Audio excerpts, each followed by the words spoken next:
ಬೆಳಗಾವಿಯಲ್ಲಿ ಮತ್ತೊಂದು ಸಾವಿರಾರು ಕೋಟಿ ವಂಚನೆಯ ಪ್ರಕರಣ ನಡೆದಿದೆ. ಡಬ್ಲಿಂಗ್ ಆಸೆ ತೋರಿಸಿ ಕಂಡವರಿಗೆ ಮಹಾ ಮೋಸ ಮಾಡಲಾಗಿದೆ. ಎರಡನೇ ದಿನವೂ ಮುಂದುವರೆದಿರುವಂತದ್ದು ಶೋಧ ಕಾರ್ಯಾಚರಣೆ. ಬೆಳಗಾವಿ ಎಸಿ ಶ್ರವಣ್ ಕುಮಾರ್ ನೇತೃತ್ವದ ತಂಡ ರೇಡ್ ಮಾಡಿದೆ. ಡಬ್ಲಿಂಗ್ ಆಸೆ ತೋರಿಸಿ ಅಂದ್ರೆ ಹಣ ದುಪ್ಪಟ್ಟು ಮಾಡಿಕೊಡ್ತೀವಿ ಅಂತ ಆಸೆ ತೋರಿಸಿ ಮೋಸ ಮಾಡುವಂಥದ್ದು. ಈ ಸಂಬಂಧ ಬೆಳಗಾವಿ ಎಸಿ ಶ್ರವಣ್ ಕುಮಾರ್ ನೇತೃತ್ವದ ತಂಡ ಇದೀಗ ರೇಡ್ ಮಾಡಿದೆ. Aditya Raj capital private limited ಮೇಲೆ ದಾಳಿಯನ್ನು ನಡೆಸಿದೆ. ಕಂದಾಯ ಮತ್ತು ಸಹಕಾರ ಸೈಬರ್ ಕ್ರೈಮ್ ಪೊಲೀಸರು ಶೋಧವನ್ನ ನಡೆಸಿದ್ದಾರೆ. ಕಂದಾಯ ಇಲಾಖೆ, ಸಹಕಾರ ಇಲಾಖೆ ಮತ್ತು ಸೈಬರ್ ಕ್ರೈಮ್ ಪೊಲೀಸರು ಶೋಧವನ್ನ ನಡೆಸಿದ್ದು ಕಡಿಮೆ ಅವಧಿಯಲ್ಲೇ 5% ಬಡ್ಡಿ ಅಂತೆ.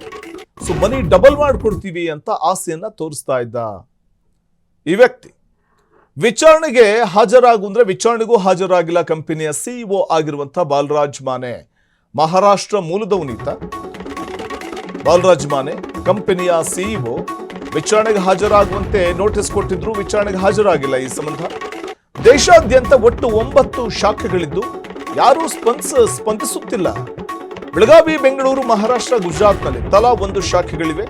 ಈವರೆಗೂ 5,000 ಜನ ಹೂಡಿಕೆದಾರರ ಮಾಹಿತಿ ಸಂಗ್ರಹ ಮಾಡಲಾಗಿದ್ದು ಹೂಡಿಕೆದಾರರು ಬ್ಯಾಂಕ್ ಖಾತೆಗಳ ಮಾಹಿತಿ ಇದುವರೆಗೂ ಲಭ್ಯ ಇಲ್ಲ.